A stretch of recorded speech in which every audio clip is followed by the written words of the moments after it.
So, hi, good afternoon, sir. Good afternoon. So, today we are here to discuss about mathematics optional subject. हम्म, इस subject को लेके सबका बहुत सारे questions हैं, हमारे जो व्यूअर्स हैं, स्टूडेंट्स हैं, उनकी तरफ से आज मैं आपसे कुछ क्वेश्चंस पूछना चाहती हूँ ताकि उनके मन में जो डाउट्स हैं वो क्लियर हो जाए। Sure sure. हम ठीक लोग है। ये बहुत इम्पोर्टेंट चीज आपने ये डिस्कशन के बारे में आपने कहा है कि स्टूडेंट के मन में जो क्वेरीज हैं ऐसे सेशंस होने चाहिए। और इसी सेशन के लिए मैं भी काफी वेट कर रहा था। तो ठीक है, आप सेशन स्टार्ट कीजिए। तो सर मैं अपने व्यूअर्स और अपने स्टूडेंट्स के लिए पूछना चाहती हूँ कि what is the benefit of taking mathematics as optional subject in exams like UPSC BPSC. तो इसके क्या बेनिफिट्स है अगर हम ऑप्शनल सब्जेक्ट ले मैथ्स।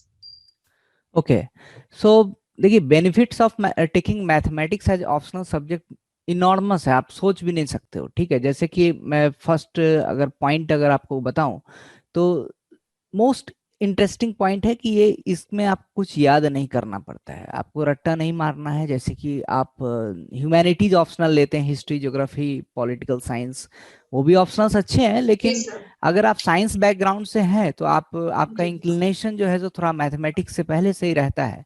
और चूंकि आपने 10th 12th मैथमेटिक्स में किया है, जी सर। मैथमेटिक्स सब्जेक्ट आपका बचपन से आपके क्लासेस में रहे होंगे, फिर 11th 12th में आपके पास रहे हैं, फिर इंजीनियरिंग कॉलेजेस में आपके पास रहे हैं, तो ये लेना एक बड़ा जेन्युइन सा चीज हो जाता है कि एक इंटरेस्ट डेवलप हो जाता है, और इसमें कुछ याद वाद करने की चीज नहीं है, राइट।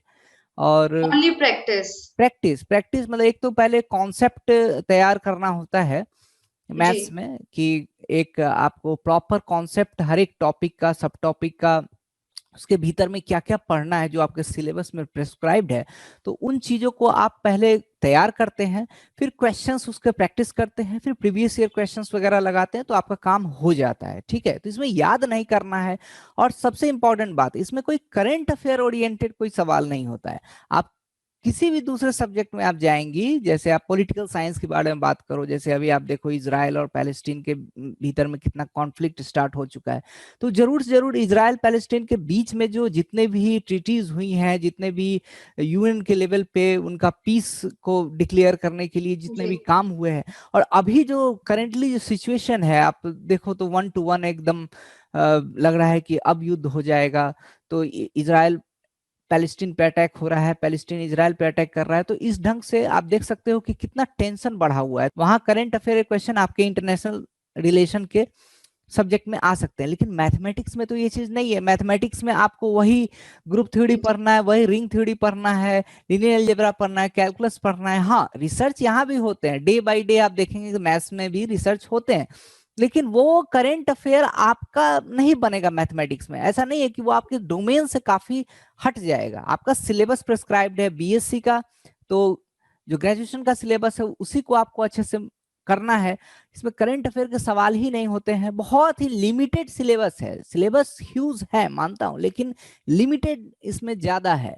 आप दूसरे किसी भी ऑप्शनल में जाएंगे तो वहां करंट अफेयर क्वेश्चन भर भर के आते हैं, इसलिए मैथ ऑप्शनल का यही सब बेनिफिट्स है। ओके चलो। सर, जो ये मैथ्स ऑप्शनल सब्जेक्ट अगर हम लेते हैं, ठीक है, हम्म तो कितना स्कोरिंग सब्जेक्ट है ये, कितना बच्चे स्कोर कर सकते हैं इस सब्जेक्ट को लेके। हम्म तो सबका सबसे बड़ा तो क्वेश्चन यही है ना कि या ये स्कोरिंग सब्जेक्ट है या नहीं है ना। तो कितना स्कोर कर सकते हैं सर इस सब्जेक्ट को लेके।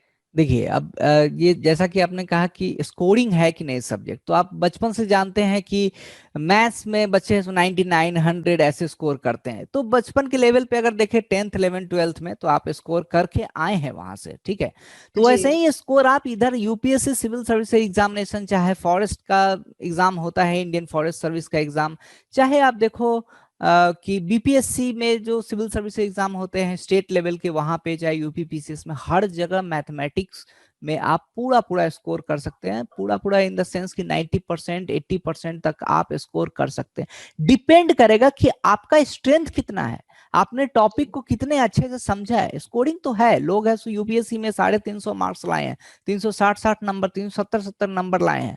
ठीक है, तो स्कोरिंग तो है क्योंकि वो लोग नंबर लेकर आ रहे हैं। आप उतना लेकर आएंगे कब, जब आपकी भी तैयारी होगी। तो scoring no doubt it is a very scoring subject. आप हर एक टॉपिक पे अगर मास्टरी करना शुरू कर देते हैं, जितना आप सिलेबस आप देख लेते हैं, सिलेबस के अकॉर्डिंग आपका अच्छे से स्ट्रेटजी रहता है, प्रीवियस क्वेश्चन सॉल्व करते हैं, फिर हमारे जो असाइनमेंट्स वगैरह है, टेस्ट सीरीज है, उनको आप अच्छे से करते हैं, तो there is no question that you will not score less than 350 marks in UPSC civil service examination exclusively.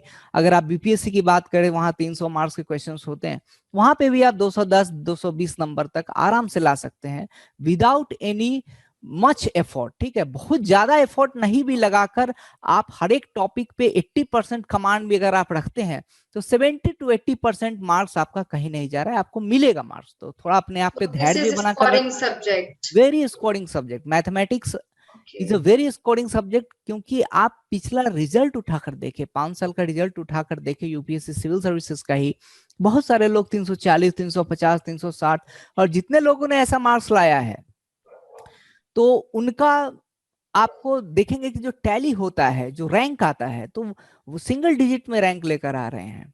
ठीक है, तो लास्ट टाइम में 2019 में आई थिंक मैथमेटिक्स ऑप्शनल से टॉपर हुए थे, राइट? तो उसी ढंग से रैंक 1 नहीं तो रैंक 4 5 6 7 8 9 तक ला सकते हो, अगर आप 370 नंबर आप लेकर आ जाते हो, 360 नंबर, 350 नंबर, 340 320, इस ढंग का आप मार्क्स अगर लाते हैं पेपर 1 प्लस पेपर 2 क्लब करके, और जीएस में आप नॉर्मल आप अगर स्कोर कर रहे हैं, जो एवरेज स्कोर कर रहे हैं, जो और बच्चे भी कर रहे हैं, then your final result is going to blast everything. ठीक है, आपका जो फाइनल रिजल्ट होगा सो आपको पता भी नहीं चलेगा कि आप कहां से कहां पहुंच गए। वही मैथ्स में 220 नंबर कोई ला रहा है तो फिर उसका सिलेक्शन नहीं होगा। मैथ्स है, इसका मतलब 320 330 340 ना तक लाना है, तो उसके लिए राइट डायरेक्शन होना चाहिए, राइट स्ट्रेटजी आपको अडॉप्ट करना होगा। जी, तो सर हम जानते हैं कि जैसे ऑप्शनल सब्जेक्ट है मैथ्स, तो उसका एक सिलेबस बहुत ज्यादा है। सो मैं ये जानना चाहती हूँ, how coaching play an important role in preparation of optional subject like mathematics. क्या कितना इम्पोर्टेंट रोल प्ले करता है कोचिंग, कैसे बच्चों को ये इसका एक बेनिफिट है कोचिंग का, तो मैं वो जानना चाहती हूँ। देखिए, मैथ्स ऑप्शनल का सिलेबस ह्यूज है। पेपर 1 और पेपर 2 अगर आप देखेंगे तो ग्रेजुएशन में जो आपने पढ़ा है, बेस लाइन सिलेबस का वही रहता है। ग्रेजुएशन का जो सिलेबस में आपको पार्ट दिया हुआ है, जैसे मान लो आप जी ग्रुप सर। ग्रुप थ्योरी के अंदर में कर रहे हो तो कोसेट पढ़ना है, नॉर्मल सब ग्रुप पढ़ना है, ठीक है, होमोमॉर्फिज्म पढ़ना है, आइसोमॉर्फिज्म का थ्योरम्स पढ़ना है, फर्स्ट थ्योरम सेकंड थ्योरम। तो इस ढंग से आप मॉडर्न अलजेब्रा में आपने ये सिलेबस देखा। यही सिलेबस बच्चे ग्रेजुएशन में भी पढ़ते हैं, लेकिन थोड़ा डिफरेंस है। जो सिविल सर्विस एग्जामिनेशन में जो क्वेश्चन पूछते हैं, उनका लेवल क्या होता है, थोड़ा सोचने वाला होता है कि आप क्वेश्चंस को देखें, एनालिटिक क्वेश्चन ज्यादा वो पूछते हैं, जिसमें आपका ब्रेन इन्वॉल्व हो रहा है, किसी थ्योरम्स का डिडक्शन कुछ यूज हो रहा है, 2-3 थ्योरम से एक क्वेश्चन बना रहे हैं। लेकिन ग्रेजुएशन में कैसे सवाल आते थे, याद कीजिए, आप जब इंजीनियरिंग कॉलेज में रहे होंगे, चाहे आप बीएससी कॉलेज में रहे होंगे, तो यूनिवर्सिटीज में रहे होंगे, तो जहां आप ग्रेजुएशन कर रहे थे तो वहां पे क्वेश्चन प्लेन क्वेश्चन आता था कि so that this is this, इसको आप प्रूफ कीजिए, ऐसे क्वेश्चंस आते थे। यहाँ पे वैसे क्वेश्चन नहीं आएंगे, आएंगे लेकिन उनकी संख्या बहुत कम होगी। क्वेश्चन आएंगे, एक क्वेश्चन रहेगा, एक थ्योरम है, थ्योरम बी है, थ्योरम ए और थ्योरम बी को मिलाकर एक क्वेश्चन बना देंगे और आपको 15 नंबर में दे देंगे।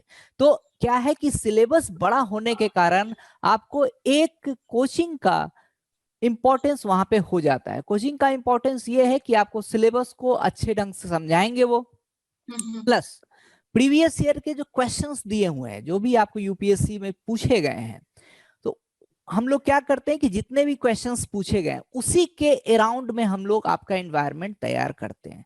जो क्वेश्चंस पूछे, जो थ्योरम्स ज्यादा आ रहे हैं, लास्ट के हाल में जो पैटर्न चेंज हो रहा है, तो वो आप अकेले नहीं कर सकते, वो हमारी टीम है जो कुछ क्वेश्चंस बनाने में है, कुछ रिसर्च एंड डेवलपमेंट में टीम है, तो क्वेश्चंस देखते रहते हैं कि इस एग्जाम में ये क्वेश्चन आया है, लास्ट 10 इयर्स में ये पैटर्न रहा है, तो उस पैटर्न के अराउंड जो है सो आपका सिलेबस जो डिजाइन किया हुआ है, तो आपका प्रैक्टिस मॉड्यूल सेट, आपका वर्कशीट वगैरह, आपके टेस्ट में क्वेश्चंस उस टाइप से डाले जाते हैं। तो कोचिंग का एक बहुत बड़ा इंपॉर्टेंट रोल है, इसको नकारा नहीं जा सकता है।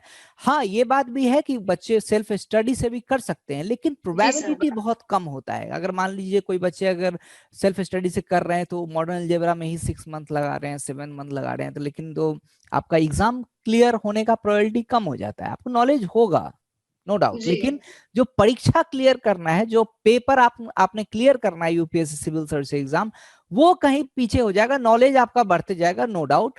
तो कोचिंग का एक काम है कि सारे सिलेबस को आपको इंटैक्ट करे, एग्जाम में जैसे करंट पैटर्न है उस पैटर्न के अकॉर्डिंग आपको बूस्ट करे, आपको तैयार करे कि आप नए क्वेश्चंस जो आपके एग्जाम में आए तो कुछ नया नहीं लगे, आपको लगे कि आपने इस टेस्ट सीरीज में किया है, इस वर्कशीट में आपने वैसा क्वेश्चन किया है, तो पहले से वो फील आपको दिला तो दे। बेसिकली एक स्ट्रेटेजी प्रोवाइड करता है स्टूडेंट्स को बिल्कुल, कोचिंग, एक राइट? स्ट्रेटजी, गाइड उनको गाइडेंस देता है, राइट? एक स्ट्रेटजी प्लस एक डिसिप्लिन। डिसिप्लिन बहुत इंपॉर्टेंट है मैथमेटिक्स जी में, सर। कि अगर आप डिसिप्लिन नहीं है, आपको कौन सा टॉपिक कितने दिन पढ़ना है, कितने दिन के बाद दूसरे टॉपिक में जाना है, वो डिसिप्लिन हम लोग है सो आईएएस मैथ्स एकेडमी में बच्चों को बनाते हैं, एक डिसिप्लिन स्टूडेंट बनाते हैं, सारे जी टॉपिक पे एक ओवरऑल नॉलेज उनको हो ताकि वो एग्जाम में अच्छे से क्रैक कर पाए। जी। And sir my last question कि what are the courses that we offer to our students? बिल्कुल, तो हमारे यहाँ जितने भी एग्जाम्स हैं सिविल सर्विस एग्जामिनेशंस, उसमें मैथमेटिक्स ऑप्शनल का कोर्स हम लोग देते हैं, जैसे यूपीएससी सिविल सर्विस एग्जामिनेशन है, इंडियन फॉरेस्ट सर्विस एग्जाम है, बीपीएससी का एग्जाम होता है और यूपीपीसीएस, ये 4 प्रकार के जो परीक्षाएं हैं, तो इनमें मैथमेटिक्स ऑप्शनल का जो पेपर होता है उसकी तैयारी हम लोग कराते हैं। इसमें भी 2 वर्जन ऑफ मतलब कोर्सेज है। First version is of course the foundational course, जिसमें जी कि ज्यादा समय मिलता है, बच्चों को अच्छे से चीजों को तैयार करते हैं, जो जस्ट ग्रेजुएशन में है, चाहे ग्रेजुएशन पास कर गए हैं, ग्रेजुएट हो चुके हैं 1 साल 2 साल पहले, वो लोग आराम से इस कोर्स को ज्वाइन कर सकते हैं, जो अपना आगे का फ्यूचर में 1 साल बाद 2 साल बाद वो एग्जाम देने की चाह रखते हैं मन में। हाँ, जिनको तुरंत एग्जाम देना है, मान लो 2022 के लिए अब कोर्सेज चालू होंगे, जिसमें कि क्रैश कोर्सेज उसमें स्टार्ट किया जाएगा। अभी फाउंडेशन कोर्स का ही एडमिशन चल रहा है, तो 6 महीने के बाद वो क्रैश कोर्स भी स्टार्ट करेंगे। अभी क्रैश कोर्स 2021 के लिए अवेलेबल है। बीपीएससी सिविल सर्विस एग्जामिनेशन के लिए हमने सारा कोर्स डिजाइन किया हुआ है, जिसमें कि अभी 66 का अभी कोर्सेज चल रहे हैं, क्रैश कोर्स, फाउंडेशन कोर्स चल रहे हैं, 67th के फाउंडेशन कोर्स चल रहे हैं। आगे आने वाले दिन में जब नोटिफिकेशंस वगैरह आ जाएंगे बीपीएससी 67 का, तो उसके बाद हम लोग बीपीएससी 67 के लिए भी क्रैश कोर्स का अनाउंसमेंट करेंगे। ये सब हमारे कोर्सेज है, आप देख सकते हैं यूट्यूब चैनल पे। अगर बच्चे किसी ने नहीं देखा है तो हमारे यूट्यूब चैनल पे सर्च करें, आपको सारे कोर्सेज के बारे में पता चलेगा। तो सर जैसा आप आजकल देख रहे हैं सब लोग बहुत ज्यादा परेशान है, स्पेशली हम लोग भी इस पैंडेमिक और कोविड सिचुएशन को लेके। यूपीएससी का एग्जाम भी पोस्टपोन हो गया है और लॉकडाउन भी लगा हुआ है, तो अब जो स्टूडेंट्स हैं उनकी क्या स्ट्रेटेजी होनी चाहिए इस एग्जाम को लेके? और सब लोग मेंटली भी थोड़ा परेशान है, तो कैसे वो खुद को मोटिवेट करे इस टाइम में? सो कुछ एक्टिविटीज जो आप बता सके बिल्कुल जिससे बिल्कुल। उनका मूड थोड़ा अच्छा हो, वो अच्छा फील करे, सो क्या स्ट्रेटेजी रहनी चाहिए?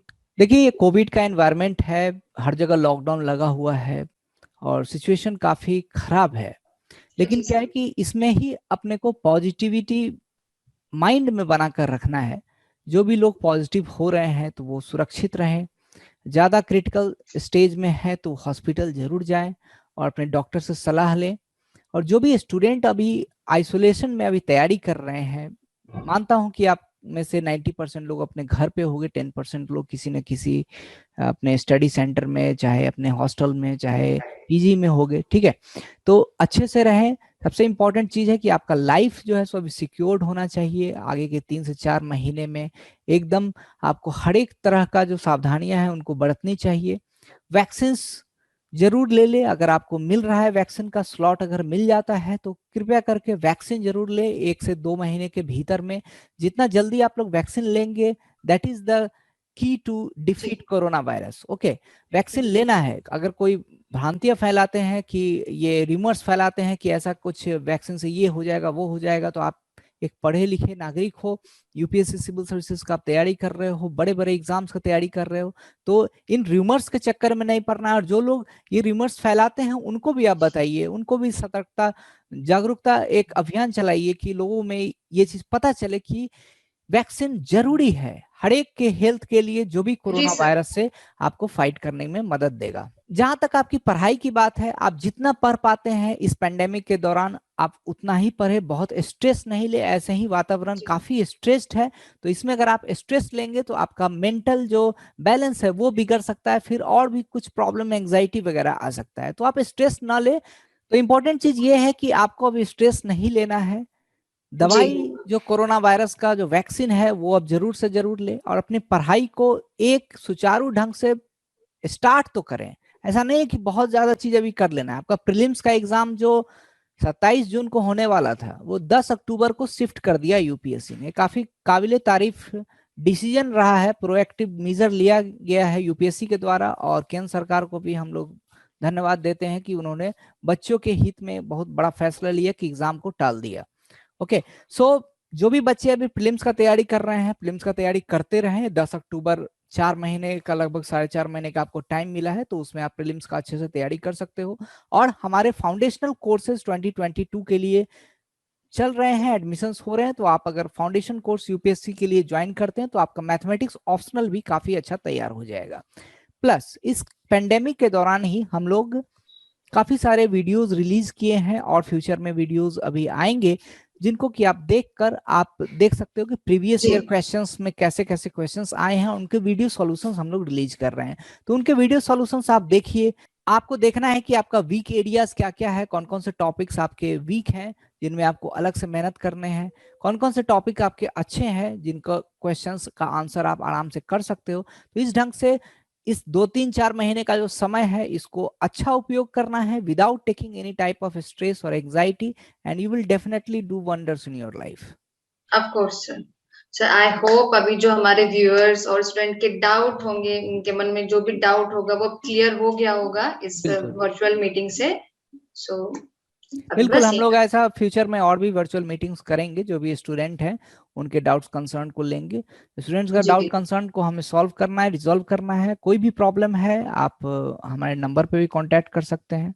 सो अगर व्यूअर्स और जो हमारे स्टूडेंट्स हैं, अगर उनको कोई भी डाउट है तो सर वो जो हमने कांटेक्ट नंबर दिया हुआ है अपनी वीडियो में, सो वो उस पर कांटेक्ट कर सकते हैं। अगर उन्हें कोई भी डाउट हो, कोई भी प्रॉब्लम हो, सो वो उस पर कांटेक्ट कर सकते हैं।